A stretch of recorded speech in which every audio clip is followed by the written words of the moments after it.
back in the 1980s when I first began teaching, I taught a lot of elementary PE in those days. And at this particular school where I was at, every Friday was free play day. That was very interesting. It took a month at least before the kids, especially the littler they could get the hang of what was needed before they could go out and explore free play. They would come, we had a small playground with benches, and all the equipment was there, neatly packed away and things. And before they could start free play, they had to listen to instructions. And of course, in order to listen to the instructions, they needed to be attentive, still, and quiet. Sometimes early on, that could take about 15 minutes. And, they would come in and they were buzzing. They couldn't wait. And I would tell them, okay, when you're quiet and ready to hear the instructions, then we'll start. And, there were 5 minutes of screaming at the top of their lungs to one another to be quiet. And then when it was basically almost there, almost quiet, you'd have one kid, one tattletale, scream out, "She's talking." And I'd say, "Yeah, so are you." And then you'd have another one who would say, "He's always talking." And, eventually, when they were quiet, I'd explain the instructions. And when the whistle blew, and they were told that they had to put everything back exactly where they found it, when the whistle would blow at the end of the free play period, or they wouldn't be able to have free play the next week. And they were very good about that, trust me.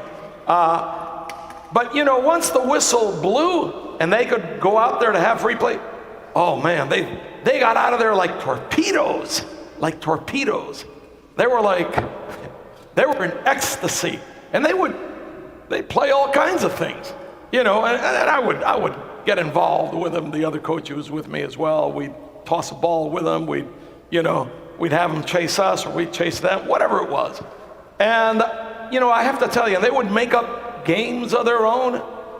Those kids never looked so alive as when they were having free play.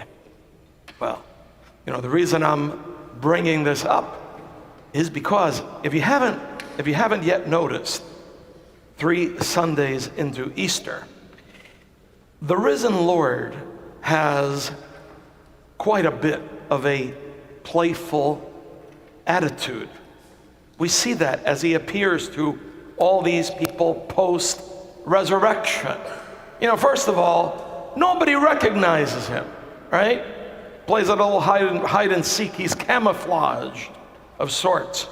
Mary Magdalene doesn't recognize him. The apostles don't recognize him. The 2 disciples on the road to Emmaus don't recognize him. Of course, part of the reason why the risen Lord does this is to communicate from the get-go that he is calling them to look beyond the ordinary, to look closely.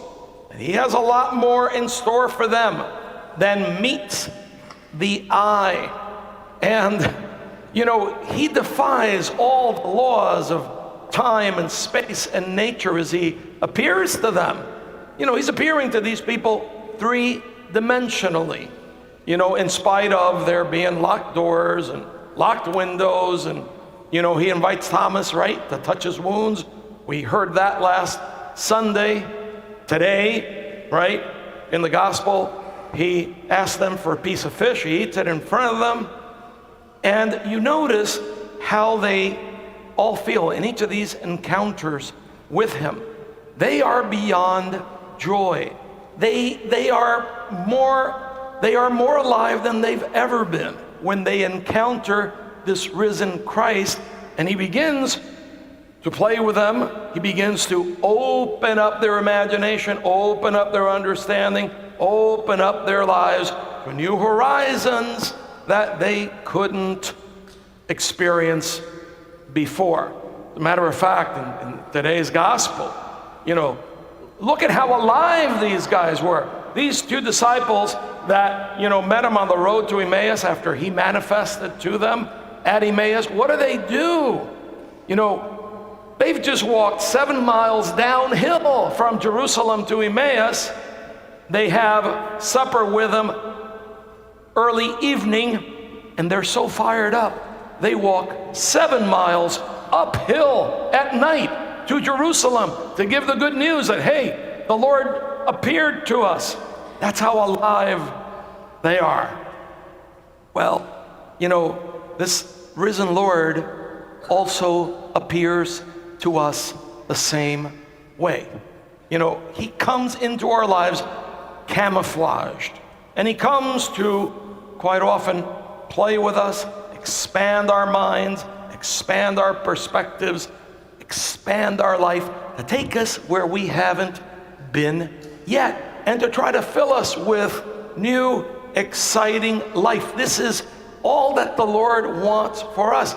But so often, we don't even begin to recognize him. How come?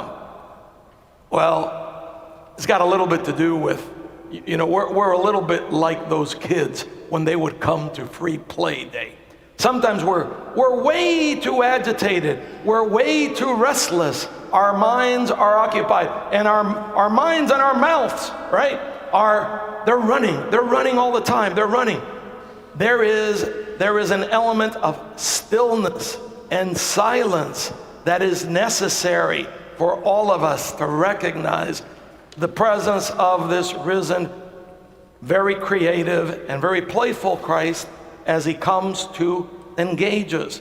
If we don't have that silence, if we don't have that stillness, we don't have that openness, we're going to miss him. We're going to miss him. He'll be there, but we just won't get it. We'll bypass the opportunity. And it leads me to think that so often, of course, our lives are very demanding, and our lives are filled with 10 million moving parts around us, within us. A lot of times it puts into question our relationship to the Lord. How do we relate to the Lord? As a priest, you see this very often. You see very, very, very good people that really have a dedication to, let's say, a spiritual life or a prayer life. But sometimes you notice that, in their relationship with God, what you mostly find are religious calisthenics, jumping jacks, religious jumping jacks and push-ups and sit-ups and whatever else you want to say. They go from one devotion to the next, and they go through this prayer exercise to the next. And not that there's anything wrong with those things, but it just becomes spiritual busyness, spiritual noise. They're doing all the heavy lifting, and they don't have the stillness, they don't have the quiet to be able to let the Lord speak to them or have an effect on them. I remember years ago, I could never forget this. Before I was a seminarian, I would go to daily mass at the parish where I lived, and there was a man who would come to daily mass every afternoon. He was an elderly man. He drove a car that was far more ancient than him. I was shocked that vehicle could still run. But he had a ritual. It was very interesting. He'd come to daily mass. He'd sit in the same pew every day. The priest would come out. As soon as the priest did, "In the name of the Father, Son, and Holy Spirit," this guy would pull out of his back pocket a stack of holy cards that was like this thick. They had a rubber band around them. He'd remove the rubber band, and it was like a race.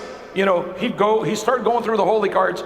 He'd look at the saint, kiss it, turn it around, say the prayer real quick, turn it back around, kiss the saint again, go on to the next card, kiss the saint, flip it, say the prayer, kiss the saint. And it was like that. It was like, out of the corner of my eye, I remember thinking, after I saw this a couple times, I thought, this guy's nuts, And he had it timed. He had it timed.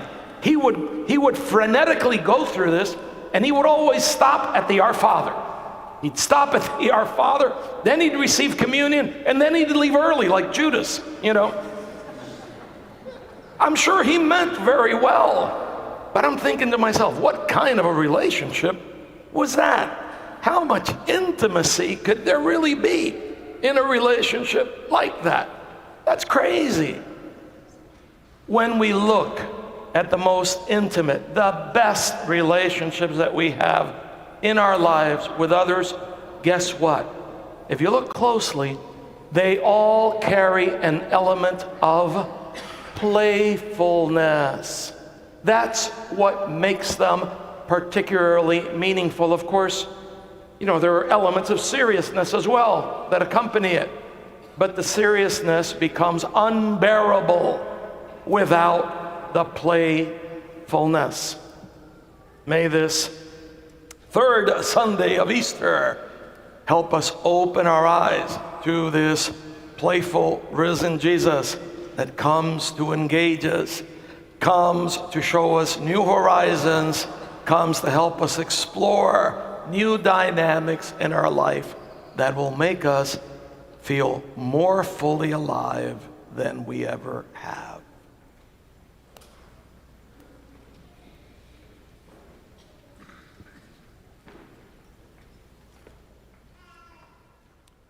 My dear friends, let us stand.